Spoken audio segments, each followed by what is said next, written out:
Welcome student, this is History class 7, chapter 1, part 4.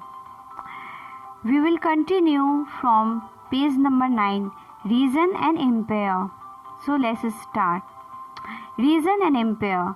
Large states like those of Cholas or Mughals encompassed many regions. A Sanskrit Prasasti praising the Delhi Sultan Ghiyasuddin Balban explained that he was the ruler of a vast empire that stretched from Bengal in the east to Ghazni in Afghanistan in the west and included all of the South India. People of different regions, Gauda, Andhra, Kerala, Karnataka, Maharashtra and Gujarat apparently fled before his armies. क्षेत्र और साम्राज्य चोल, तुगलक या मुगल जैसे बड़े बड़े राज्यों के अंतर्गत कई सारे क्षेत्र आ जाते थे। दिल्ली के सुल्तान ग़ियासुद्दीन बलबन की प्रशंसा में एक संस्कृत प्रशस्ति में उसे एक विशाल साम्राज्य का शासक बताया गया है जो पूर्व में बंगाल से लेकर पश्चिम में अफगानिस्तान के गजनी तक फैला हुआ था और जिसमें संपूर्ण दक्षिण भारत भी आ जाता था। गौड़, आंध्र, केरल, कर्नाटक, महाराष्ट्र, गुजरात आदि भिन्न भिन्न क्षेत्रों के लोग उसकी सेना के आगे पलायन कर जाते थे। Historians regarded these as exaggerated claims of conquest. At the same time, they tried to understand why rulers claiming to have control over different parts of the subcontinent. इतिहासकार विजय अभियान के इन दावों को अतिशयोक्तिपूर्ण मानते हैं। साथ ही वे यह समझने की कोशिश में भी लगे रहते हैं कि शासक लोग इस उपमहाद्वीप के भिन्न भिन्न भागों पर अपने अधिकार को उल्लेख क्यों करते रहते हैं। By 700, many regions already possessed distinct geographical dimension and their own language and culture characteristics. You will learn more about this in chapter 9. They were also associated with specific ruling dynasties. There was considerable conflict between these states. Occasionally, dynasties like the Cholas, Khiljis, Tughlaq, Mughals were able to build an empire that was pan-regional, spanning diverse regions. Not all these empires were equally stable or successful. सन 700 तक कई क्षेत्रों के अपने अपने भौगोलिक आयाम तय हो चुके थे और उनकी अपनी भाषा तथा संस्कृत विशेषता स्पष्ट हो गई थी। अध्याय 9 में आपको इनके बारे में और अधिक जानकारी मिलेगी। ये क्षेत्र विशेष शासक राजवंशों से भी जुड़ गए थे। इन राज्यों के बीच काफ़ी टकराहट चलती रहती थी। कभी कभी चोल, खिलजी, तुगलक और मुगल जैसे राजवंश अनेक क्षेत्रों में फैला एक विशाल साम्राज्य भी खड़ा कर लेते थे। ये सभी साम्राज्य समान रूप से स्थिर या सफल नहीं हो पाते थे। When the Mughal Empire declined in the 18th century, it led to the re-emergence of regional states. But years of imperial pan-regional rule has altered the character of the region. Across most of the subcontinent, the region were left with the legacies of the big and small states that had ruled over them. This was apparent in the emergence of many distinct and shared traditions in the realm of governance, the management of the economy, elite cultures and languages. Through the 1000 years between 700 and 1750, the characteristic of the different regions did not grow in isolation. This region felt the impact of larger pan-regional forces of integration without ever quite losing their distinctiveness. 18वीं सदी के मुगल वंश पतन के ढलाल पर था।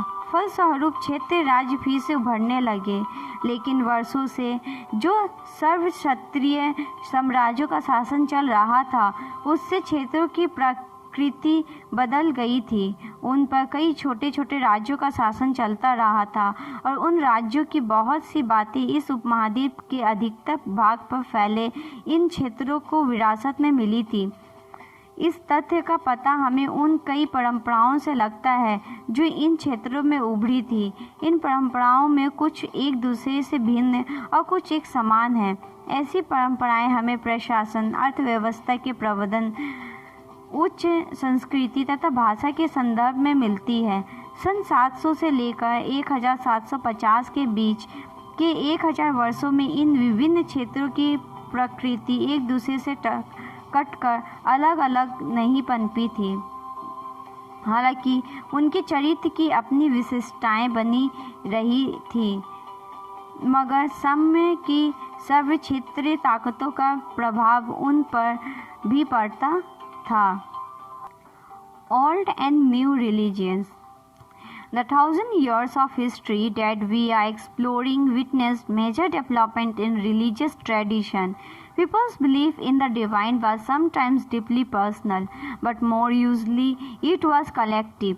Collective belief in a supernatural agency. Religion was often closely connected with the social and economic organization of local communities. As the social world of this group altered, so too did their beliefs. पुराने और नए धर्म। इतिहास के जिन हजारों वर्षों की पड़ताल हम कर रहे हैं, इनके दौरान धार्मिक परंपराओं में कई बड़े परिवर्तन आए। दैविक तत्व में लोगों की आस्था कभी कभी बिल्कुल ही व्यक्तिगत स्तर पर होती थी, मगर आमतौर पर इस आस्था का स्वरूप सामूहिक होता था। किसी दैविक तत्व में सामूहिक आस्था यानी धर्म प्राय स्थानीय समुदायों के सामाजिक और आर्थिक संगठन से संबंधित होती थी। जैसे जैसे इन समुदायों का सामाजिक संसार बदलता गया, वैसे ही इनकी आस्थाओं में भी परिवर्तन आता गया। It was during this period that important changes occurred in what we call Hinduism today. This included the worship of new deities, the construction of temples by loyalty, and the growing importance of Brahmins, the priests, and as dominant groups in society. आज हम जिसे हिंदू धर्म कहते हैं, उसमें भी इस युग में महत्वपूर्ण बदलाव आए। इन परिवर्तनों में से कुछ थे नए देवी देवताओं की पूजा, राजाओं द्वारा मंदिरों का निर्माण और समाज में पुरोहितों के रूप में ब्राह्मण का बढ़ता महत्व तथा बढ़ती सत्ता आदि। Their knowledge of Sanskrit texts earned the Brahmins a lot of respect in society. Their dominant position was consolidated by the support of their patrons, new rulers searching for prestige. Sanskrit ग्रंथों के ज्ञान के कारण समाज में ब्राह्मणों का बड़ा आदर होता था। इनके संरक्षक थे नए नए शासक जो स्वयं प्रतिष्ठा की चाह में थे। इन संरक्षकों का समर्थन होने के कारण समाज में इनका दबदबा और भी बढ़ गया था। One of the major development of this period was the emergence of idea of bhakti, of a loving, personal deity and devotees could reach without the aid of priests or elaborate rituals. You will be learning about this and other tradition in chapter 8. इस युग में एक महत्वपूर्ण परिवर्तन भक्ति की अवधारणा के रूप में आया। इसमें ईश्वर की कल्पना एक ऐसे प्रेमल इष्ट देवी देवता के रूप में की गई थी जिस तक पुजारियों के विशद कर्मकांड के बिना ही भक्त स्वयं पहुंच सके। इस विषय में और साथ ही दूसरी परंपराओं के बारे में आपको अध्याय 8 में जानकारी मिलेगी। This was also the period when new religion appeared in subcontinent. Merchant and migrant first brought the teachings of the Holy Quran to India in the 7th century. Muslims regard the Quran as their holy book and accept the sovereignty of one God, Allah, whose love, mercy and bounty emergency all those who believe in Him, without regard to social background. यही वह युग था जिसमें इस उपमहाद्वीप में नए नए धर्मों का भी आगमन हुआ। कुरान शरीफ का संदेश भारत में पहल शताब्दी सदी में व्यापारियों और अप्रवासियों के जरिए पहुंचा। मुसलमान कुरान शरीफ को अपना धर्म ग्रंथ मानते हैं, केवल एक ईश्वर अल्लाह की सत्ता को स्वीकार करते हैं, जिसका प्रेम, करुणा और उदारता अपने में आस्था रखने वाले हर व्यक्ति को गले लगाता है, चाहे उस व्यक्ति की सामाजिक पृष्ठभूमि कुछ भी हो। Many rulers were patrons of Islam, and the ulama, learned theologians and jurists, and like Hinduism, Islam was interpreted in a variety of ways by the followers. There were the Shia Muslims who believed that the Prophet Muhammad's son-in-law Ali was the legitimate leader of Muslim community, and the Sunni Muslims who accepted the authority of early leaders, Khalifas of the community, and the succeeding Khalifas. There were other important differences between the various schools of law, Hanafi and Safi, mainly in India, and in theology and mystic traditions. कई शासक इस्लाम और इसके विद्वान धर्मशास्त्रियों और न्याय शास्त्रियों अर्थात उल्लेमा को संरक्षण देते थे। हिंदू धर्म की ही भक्ति इस्लाम के अनुयायी भी अपने धर्म की अलग अलग तरीके से व्याख्या करते थे। मुसलमानों में कुछ शिया थे जो पैगंबर साहब के दामाद अली को मुसलमानों का विधि सम्मत नेता मानते थे, और कुछ सुन्नी थे जो खलीफाओं के प्रभुत्व को स्वीकार करते थे। इस्लाम के आरंभिक दौर पर इस धर्म का नेतृत्व करने वाले खलीफा कहलाते थे, और आगे भी इनकी परंपरा चलती रही। इस्लामी न्याय सिद्धांत विशेषकर भारत में हानफी और साफ़ी ऐसे सिद्धांत हैं कि विभिन्न परंपराओं में भी कई महत्वपूर्ण अंतर रहे हैं। ऐसे ही धर्म सिद्धांतों तथा रहस्यवादी विचारों को लेकर विभिन्नताएं देखने को मिलती हैं। Now, this is the end of this video.